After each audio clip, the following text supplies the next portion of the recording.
আসসালামু আলাইকুম বন্ধুরা, আমার হাতে যে দেখতে পাচ্ছেন এটি হচ্ছে ইনসুলিন গাছ। এটা অরিজিনাল।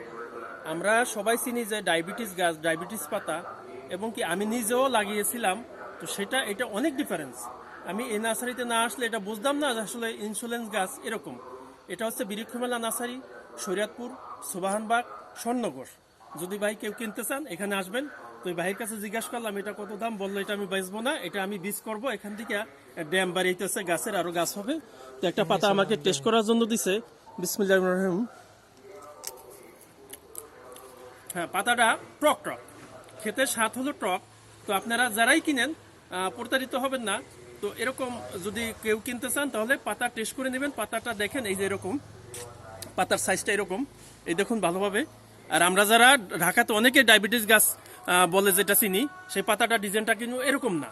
আর পাতাটা খেতে হলেও পানি পানি, ওই পাতাটা আমি খেয়েছি। অবশ্যই ভাই বললো যে 2 দিন 3 দিন পর একটা একটা পাতা খেলেই আলহামদুলিল্লাহ যথেষ্ট। এই ভাইও বেশ ভালো ডায়াবেটিস ছিল, ভালো নিয়ন্ত্রণ করেছে ডায়াবেটিসটা। তো সবাইকে ধন্যবাদ। সবাই চেষ্টা করবেন অরিজিনাল জিনিসটা যেখান থেকেই কেনেন ক্রয় করার জন্য। আল্লাহ হাফেজ। পরবর্তী কোনো ভিডিওতে ইনশাল্লাহ দেখা হবে।